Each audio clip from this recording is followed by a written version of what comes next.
Now we have Sam Van Schaik, head of British Library EAP program, and Ruth Hansford, program manager, British Library EAP program, with us.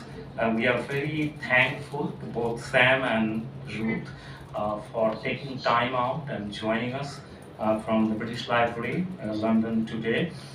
Without their generous support, this project would not have been possible. I still remember that at the time of proposal, when we were preparing for the proposal, we had certain confusions regarding the application draft and other things. Both Sam and Ruth were extremely helpful, and that helped us to prepare the proposal in a proper way.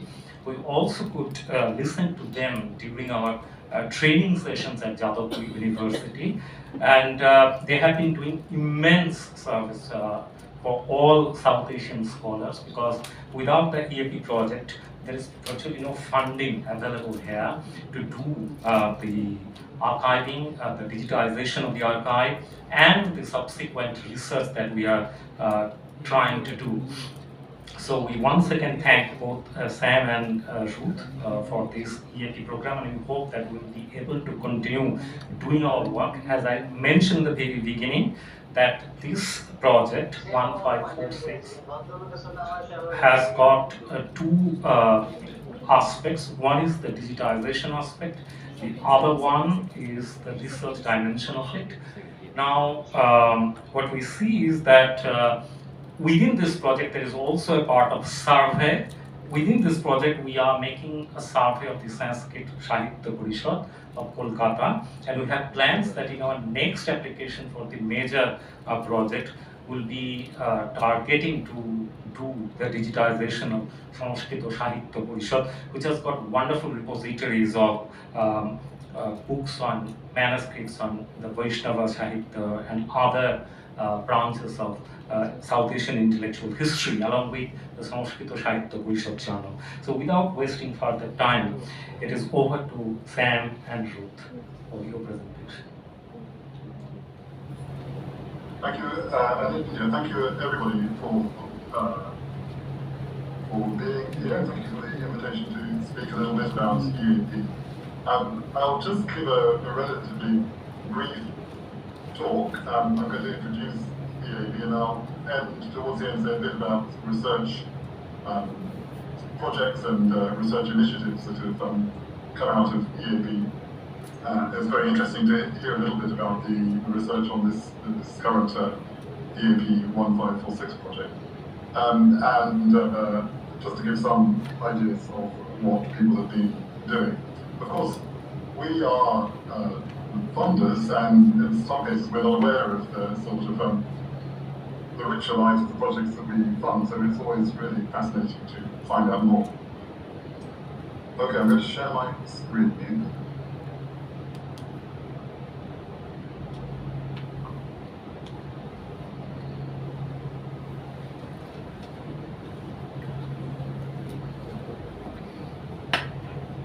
So I'll just start with a brief the Endangered Archives program for people who don't know us so well. We started 20 years ago in 2004, and we work from the British Library. We were actually funded by a separate organisation called Arcadia, which is a philanthropic trust. They're also here in London. And they've funded the library to run the Endangered Archives program and to give most of the funds out as grants to projects across the world. So in that time, in the last 20 years, as it says here, we've funded over 500 projects in over 90 countries, and that's resulted in 30 million images of digitised archives, which are available on our website, eap.pl.uk. And currently our funding was recently renewed, and so we're very happy to say that our project is going to run through to, our program is going to run through to 2033. Very briefly, in terms of the remit of what we fund, when we say endangered, we mean material that is at risk of loss or decay, and that can be lost through neglect or climate emergency or political situation, and located in countries where resources and opportunities are lacking or limited. And when we say archives, we refer to a very broad range of material. So it's, as we say here, written or pictorial, and that can include manuscripts, printed books, documents, newspapers, some of the things that you saw in the previous talk. Also periodicals, photographs, sound recordings. So here is a map using Google Maps showing the location of all of the projects funded so far. And you can see the remit of the EAP is actually excludes certain countries. So in particular North America, Western Europe, Australia and New Zealand are not covered, but almost everywhere else in the world is. So just a few examples of material that can be digitized. Here is an example of manuscripts. These are, of course, armoured manuscripts. Then we have notebooks, like these. This is an archive of a zoological collection in the Zoo of Kenya. Photographs, which I mentioned. It's a photographic collection in Nepal. And also other kinds of materials. These are posters and negatives from Tamil photography studios. And newspapers. This is the Barbadian newspaper from Barbados, which I'll come back to shortly, talking about the research use of the collections. So, another thing that's very important for the Endangered Archives program is training, and one of the things that we really like to see is the projects are not just people coming into an area or an archive and doing the work and leaving again, but either hopefully people who are based in the archive or near it and want to see the material in their area that they know about, digitised and preserved, or that if they are coming from elsewhere, that they are making sure that there's what we call capacity building, so the skills and the equipment will stay in the region and in the institution after the project comes to an end. So rather than a group of experts flying in and doing digital preservation and flying out again, we want to see something happening that hopefully ensures that the kind of activity that's going on can continue after the project comes to an end. So training is very important, and here on the screen is our book Remote Capture, which is an online open access publication giving advice on, as it says here, digitizing documentary heritage in challenging locations. And the picture on the front of the book is monks in Bhutan who did the project in the courtyards of the monasteries that they worked in. So remote capture has pictures such as this, showing examples of a relatively simple camera setup that can be done almost anywhere. And also advice on ensuring good and consistent images. So because we want the digital preservation work to ensure that the images taken can be used by researchers for years and years to come, it's really important that they're of a good quality and that they are consistent. So we ask for minimum 300 DPI TIFF files, which is an archival standard we follow. And we also give advice on, as you see on the slide here and here, on doing photography so that the material can be easily accessed via our website.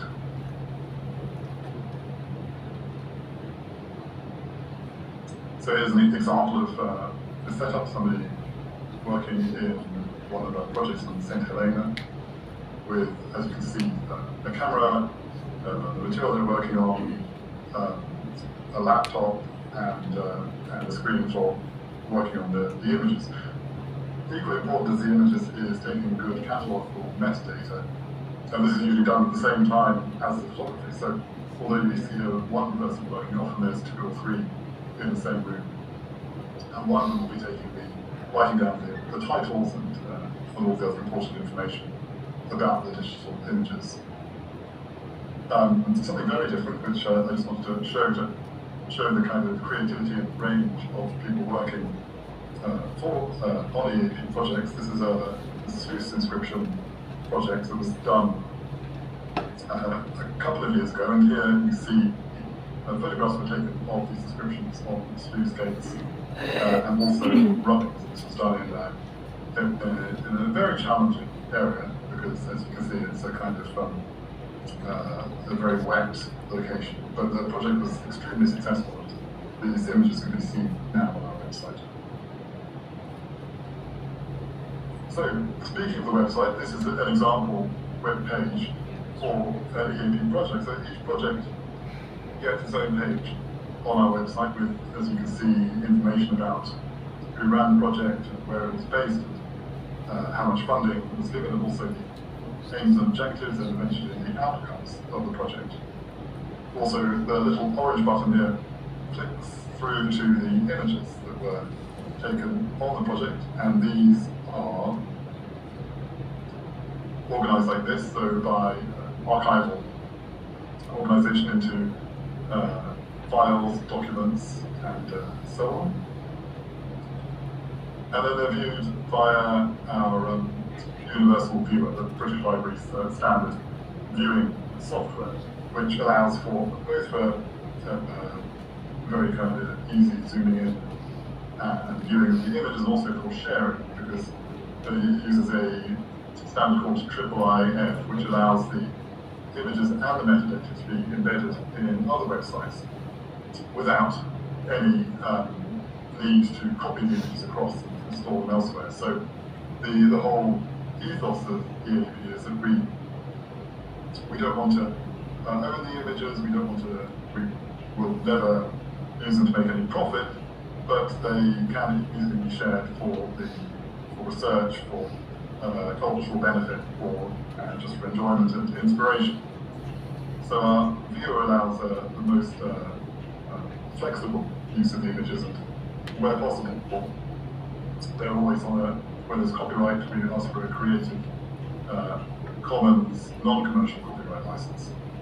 And I'm not going into detail in this talk on the application process, but it's also important to note that for an EAP project to go ahead, it's really important that in fact crucial that the custodians of the original material give their permission for everything to be both digitized and to be made available openly online. So we want to ensure that if the owners or custodians of the material are not happy with that process, then the project won't go ahead. It's only if everybody involved is happy for this to happen. Equally, the images are not just sent to us at the British Library, but they'll stay and be deposited with an archival partner in the country where the manuscripts or other materials are located. So this is the sort of ethos of EAP. Everything should be shared, but if the custodians of the material are not happy, then the project can't go ahead. So we try to keep this as equitable and open as possible. So as I promised, just a few words on research. This is just a page from our website where when we hear or people let us know that articles or other kinds of newspaper journal articles that have been published, we put them here and link to them. So the whole point, of course, of making these digital collections available is that people can use them, and that research like this should be published. So it's always wonderful to hear about new research. So let me give a couple of examples of use of research. In the project on the EAP 1086 on the Barbados Mercury Gazette, one of the early things that was done just towards the end of the project was a workshop at the archive itself, where local historians and any interested people were invited to come and look at the original journals and the digital images and trace their own kind of family connections in those materials.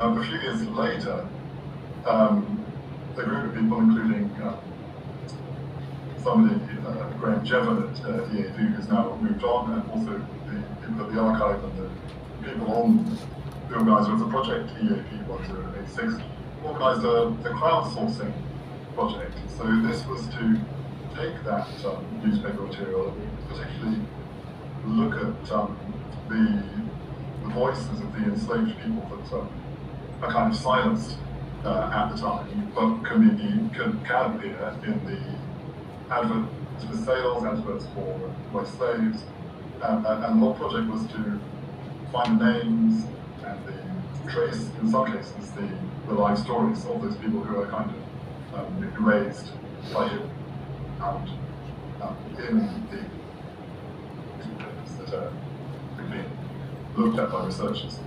So the crowdsourcing project ended in coming up with a lot of new data and information about enslaved people, and this I think will form the basis for further research on this collection. So, and by the way, via the platform Zooniverse. So it took quite a lot of work, and perhaps not as many people were involved as if, for example, Zooniverse projects on identifying creatures on the moon or things like that, which get millions of people involved. Nevertheless, I think it was successful in both engaging people and in creating a kind of database in which the lives and the voices of the enslaved people can be forefronted from this collection. And that also had some press coverage in the British newspaper, The Observer.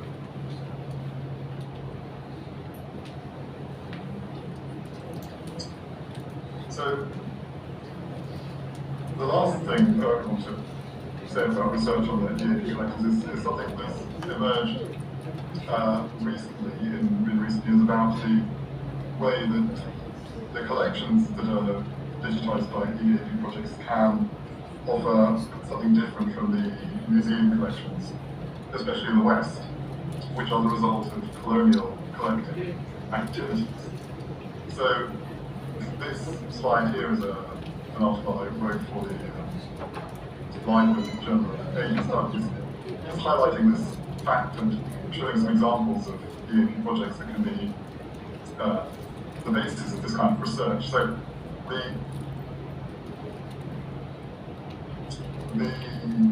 limitations of the European, especially also North American, museum collections is that they are formed by the particular interests of particular collectors. They are selective and they don't show the way that the original custodians of the material collected and used what is displayed. So the example here from EAP 749 is collections of ritual practitioners, Buddhist practitioners in Ladakh, and shows a wide range of materials. It is mostly manuscripts because EAP generally deals with written materials, but as you can see here, also narrative paintings that are used in terms of rituals of storytelling, and also statues that are used in other rituals, and lots of other material. So putting together these paintings, sculptures, ritual objects, and texts actually shows how things which may be divided up in museum collections, in library collections, actually work together in the collections of individual custodians and practitioners. More recently, my colleague at the library, Annabelle Gallup, has written about a similar fact with Southeast Asian collections. So what she has noted is that the colonial collections that have really defined the way Southeast Asian culture has been studied are very selective. And one of the things that they do is they really highlight the Buddhist material in the collections. So these collectors were looking for the Buddhist material. They left behind a lot of Islamic material, such as Qurans and other things in Arabic. So due to this very kind of skewed interest of the people, the European colonials doing the collecting, the Islamic tradition in Southeast Asia were highly neglected. And this is something that so far as we know, only the EAP projects working in Southeast Asia have been able to prove otherwise. So currently there's a project in SOAS, run by Malaika Hijas, that's using two early EAP collections, EAP 144 and 329, to really dig into this and look at how the people with private collections in Southeast Asia, what their actual collections were, how they used them, and really how this kind of fascinating combination of Islamic material, often mostly in Arabic, and Buddhist material, either in Pali or in local languages, interacted in people's homes and in their own cultures.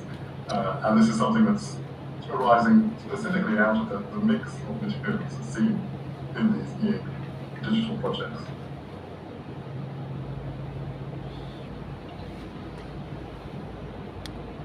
So that's all from me, just a few notes, and I hope that's been useful just to introduce EAP and also to give a few sort of ways in which, at least that I'm aware, that research directions are taking place with EAP projects.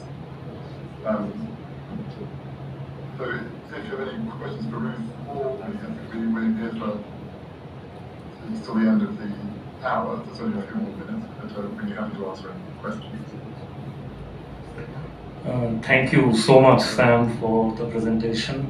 It gives us an idea about, we know about it, but it gives a better idea about the sheer range and diversity of projects that the EAP program is helping to be continuing across different locations of the world.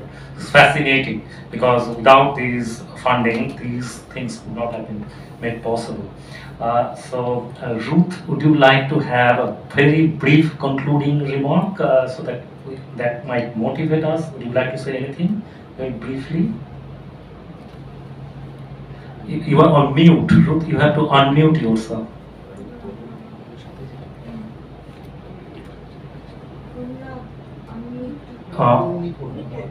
Yeah. Yes, very briefly, I can tell you about the timetable for anybody who, in the room there, who may be interested in applying in the next round or in future rounds.